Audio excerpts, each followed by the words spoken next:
میں نے کہا اچھا مولوی صاحب آپ نے کیلکولیٹر لگایا, حساب لگایا, ذرا کیلکولیٹر چالو رکھنا. میں ذرا آپ کو ایک چیز اور بتا دوں. بولے کیسے؟ امام زرقانی نے لکھا, حضرت حوالہ موجود ہے زرقانی کا. امام زرقانی نے لکھا کہ بارگاہ رسالت میں فرشتہ حاضر ہوا, سید الملائکہ جناب جبریل علیہ السلام. حضور نے فرمایا اے جبریل تیری عمر کتنی ہے؟ جبریل علیہ السلام نے کہا حضور ٹھیک سے معلوم نہیں ہے کہ میری عمر کتنی ہے, البتہ چوتھے حجاب پہ ایک ستارہ 70,000 سال کے بعد طلوع ہوتا تھا, میں نے اس کو 72,000 مرتبہ دیکھا ہے. جبریل علیہ السلام نے اپنی عمر بتائی ہے. حضور نے فرمایا میرے رب کی عزت و جلال کی قسم, وہ ستارہ میں ہی ہوں. جب میری رب کی بارگاہ میں سجدہ کر کے سر اٹھاتا تو 70,000 سال کے بعد میں ایک سجدہ ہوتا تھا میرا. 70,000 سال کا ایک سجدہ ہوتا تھا. 72,000 مرتبہ جبریل علیہ السلام نے دیکھا ہے. ہزاروں جبریل الجھے ہیں گردے منزل میں, نہ جانے کس بلندی پہ ہے کاشانہ محمد کا. 70,000 کو 72,000 مرتبہ میں گنا کر کے, اور میں نے کہا مولوی صاحب اب بتاؤ کتنے ہو گئے؟ کیلکولیٹر فیل ہو جاتا ہے. بتاؤ 70,000 کو 72,000 مرتبہ میں گنا کر کے کتنی عمر ہوئی, اور آپ کی 70 سال میں 63 سال والی نماز بھاری ہے یا میرے مصطفیٰ کا ایک سجدہ بھاری ہے؟ ذرا حساب لگاؤ. خیال ذات کو بلبل کی ہمسری کا ہے, غلام زادے کو دعویٰ پیغمبری کا ہے. تو رینگتا ہے فرش پہ, عرش پہ ان کی راہ گزر, تو خود ہی فیض انصاف کر, تو بھی بشر وہ بھی بشر. کچھ تو توازن ہونا چاہیے, کچھ تو سوچنا چاہیے کہ ہم کہاں ہاتھ ڈال رہے ہیں. یہاں تو جبریل علیہ السلام جیسا فرشتہ بھی اس بارگاہ میں جب آتا ہے تو فرشتہ بھی سوچتا ہے کہ کیسے جگہ ہوں. تب پوچھتا ہے اللہ سے کہ یا اللہ محبوب سو رہا ہے, جگاؤں کیسے؟ بولے کہ اپنے ہونٹ اور آنکھیں میرے محبوب کے قدموں میں رکھو, تب آنکھ کھلے گی.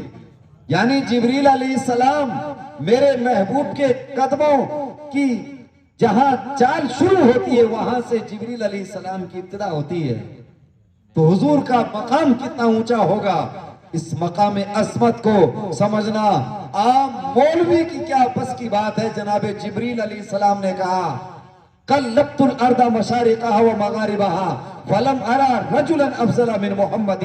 میں نے مشرق اور مغرب, شمال و جنوب, کائنات عالم, چہار دانگے عالم کا چپا چپا چھان کے دیکھا, مگر محمد عربی سے بہتر کسی کو نہیں پایا. یہی بولے سدرا والے چمنے جہاں کے تھالے, سبھی میں نے چھان ڈالے, تیرے پائے کا نہ پایا, تجھے ایک نے ایک بنایا, تجھے حمد ہے خدایا. آفاق خواہ کر دیدام بہرے موتا ورزیدام, بسیار خوبا دیدام, لیکن تو چیزیں دیگری.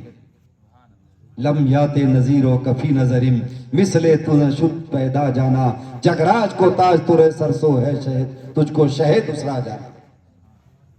وہ تو بارگاہ ہی ایسی ہے کہ وہاں پہ پہنچنا ہر ایک کے بس کی بات نہیں ہے.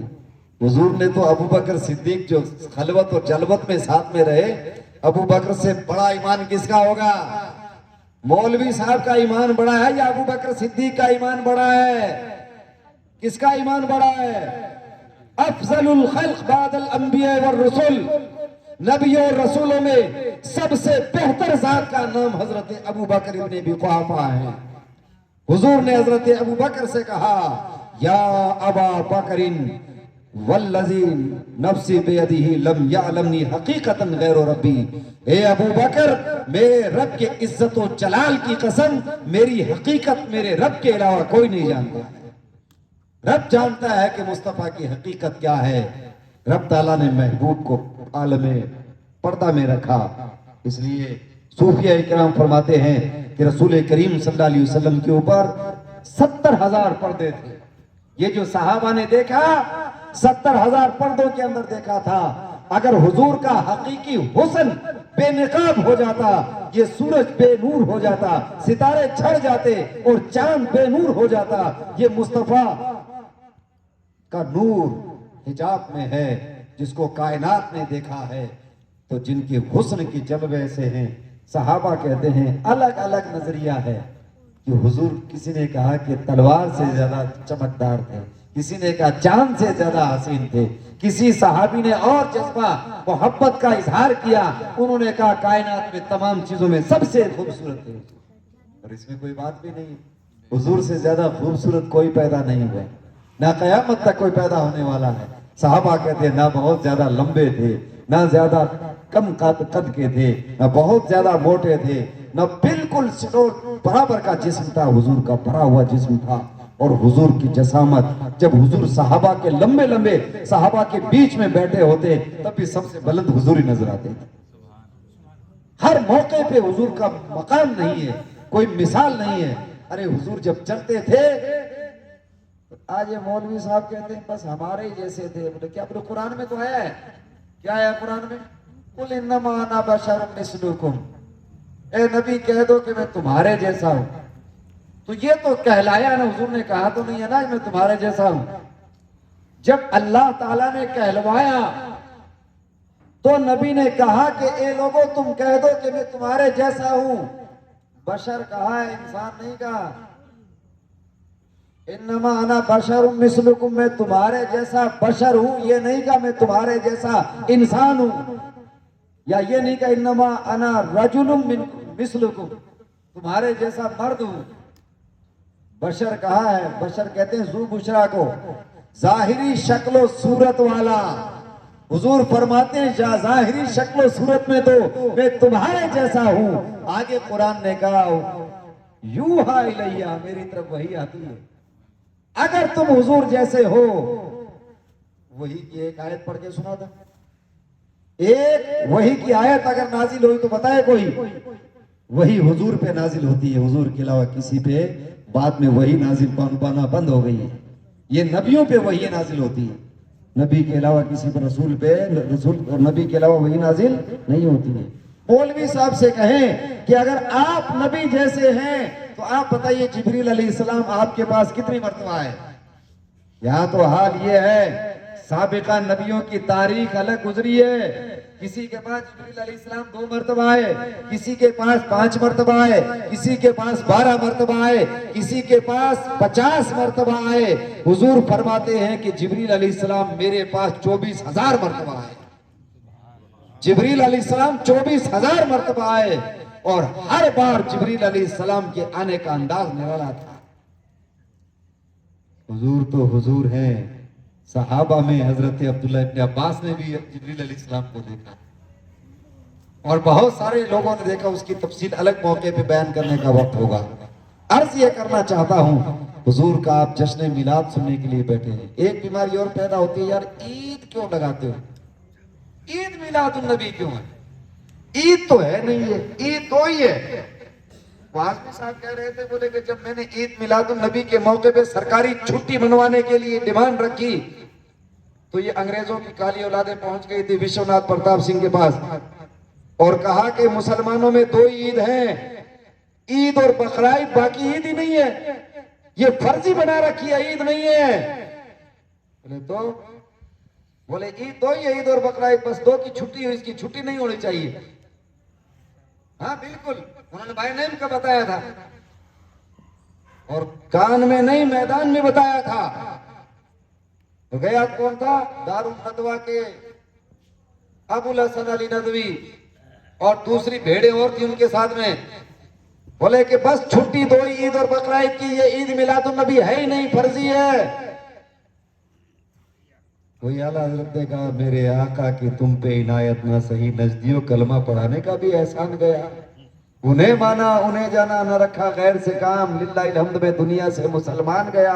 آج لے ان کی پناہ، آج مدد مانگ ان سے، پھر نہ مانیں گے قیامت میں اگر مان گیا۔ قیامت میں تو ملا جی بھی کہیں گے کہ ہاں بات تو ٹھیک ہے، لیکن وہاں کچھ نہیں چلے گا، وہاں ملا گیری ختم ہو جائے گی، وہاں تو ملا کی نہیں چلے گی، وہاں رسول اللہ کی چلے گی۔ اس کے بعد جب پرمیشن ملے گی تب علماء کا نمبر آئے گا، پھر شہداء کا نمبر آئے گا۔ عید میلاد النبی کیوں؟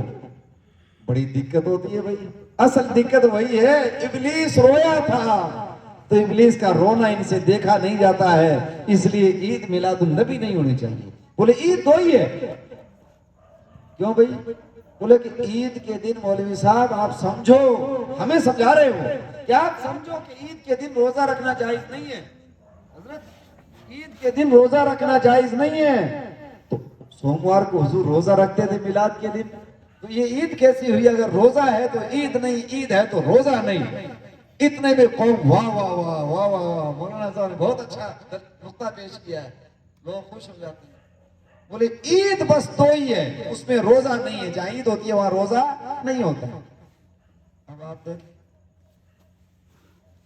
حدیث پڑھتے ہیں، بے عشق جو پڑھاتے ہیں بخاری، آتا ہے بخار، ان کو بخاری نہیں آتی. کتابیں پڑھتے ہیں لیکن دینداری نہیں آتی. عجیب المیہ ہے. حدیث پاک میں ہے، صحیح حدیث ہے اور متعدد کتابوں میں موجود ہے. حضور نے فرمایا ھذا یوم جعلہ اللہ عیدا للمسلمین. جمعے کے لیے حضور نے فرمایا یہ وہ دن ہے جس دن کو اللہ تعالیٰ نے مسلمانوں کے لیے عید کا دن بنایا ہے. جمعے کو عید بنایا ہے. بتاؤ جمعے کے دن روزہ رکھنا ناجائز ہے؟ رمضان کے مہینے میں 4 مرتبہ جمعہ آتا ہے اور فرض ہے روزہ رکھنا. رمضان کے مہینے کا جمعے میں آئے تب بھی، جمعرات میں آئے تب بھی. ان مولویوں سے کہیے کہ جمعے کے دن روزہ رکھنا بند کریں، کیونکہ جمعے کا دن عید ہے حدیث پاک میں، اور تمہارے بقول عید کے دن روزہ نہیں ہوتا ہے. ایک دن اور آیا، ایک یہودی آیا حضرت عبداللہ ابن عباس کے پاس یا حضرت عمر کے پاس، دونوں روایتیں موجود ہیں. اس نے کہا کہ ایک آیت تمہاری قرآن میں نازل ہوئی ہے، اگر وہ آیت نازل ہو جاتی نا ہماری توریت میں تو ہم اس دن کو عید کے طور پہ مناتے. حضرت عمر نے کہا وہ کون سی آیت ہے؟ بولے کہ الیوم اکملت لکم دینکم. یہ آیت اگر ہماری توریت میں ہوتی تو ہم عید کے طور پہ مناتے. حضرت عمر نے کہا تم تو ایک عید مناتے نا، ہمارے یہاں آلریڈی 2 عیدیں موجود ہیں. مجھے معلوم ہے یہ آیت کس دن نازل ہوئی، کس تاریخ کو نازل ہوئی، کس مہینے میں نازل ہوئی، کس جگہ نازل ہوئی، پوری ڈیٹیل معلوم ہے. یہ ذی الحجہ کی 9 تاریخ کو نازل ہوئی، 10 ہجری میں نازل ہوئی، جمعے کے دن نازل ہوئی، میدان عرفات میں نازل ہوئی.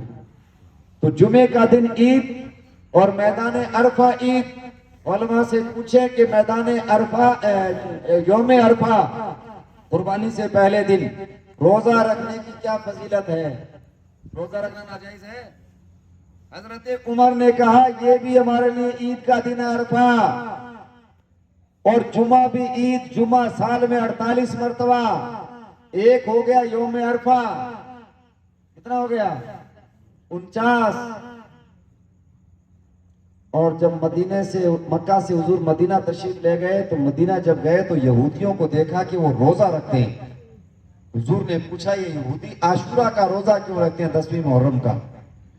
تو کہا کہ حضور 10ویں محرم کو اللہ تعالیٰ نے فرعون کو ڈبویا تھا دریائے نیل میں، اور موسیٰ علیہ السلام کو اللہ نے فتح عطا فرمائی تھی. یہ موسیٰ علیہ السلام کا یوم فتح ہے، یہ فتح کا دن مناتے ہیں موسیٰ علیہ السلام کا. حضور نے فرمایا موسیٰ علیہ السلام کا دن منانے میں ہم تم سے بڑھ کر حقدار ہیں، ہم تم سے زیادہ حقدار ہیں، لہذا ہم بھی منائیں گے. حضور نے روزہ رکھنا شروع کر دیا، اور اس دن یہودی عورتیں زیورات پہن کے نکلتی، اچھے کپڑے پہنتی، اور اس دن کو حدیث میں آیا عید کے طور پہ مدینے میں منایا جاتا.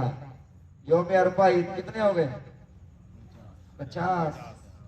48 عرفہ 49، یوم عاشورہ 50، اور 2 مولوی صاحب والے مانتے ہی ہیں عید اور بقرعید. کتنے ہو گئے؟ 52 عیدیں موجود ہیں سال کے اندر. جب ان 52 عیدوں میں کینسر نہیں ہوتا ہے کسی کو تو میلاد النبی کو عید منانے میں دقت کیوں؟ اس پہ غور کرنا ہے. 52 عیدیں جب موجود ہیں تو 53ویں عید میں دقت کیا ہے؟ علامہ اسماعیل حقی نے تفسیر روح البیان میں لکھا ہے کہ جس دن وہ آیت نازل ہوئی الیوم اکملت لکم دینکم، اس دن 5 ملتوں کی 5 عیدیں جمع تھی. 25 دسمبر بھی تھا اس دن.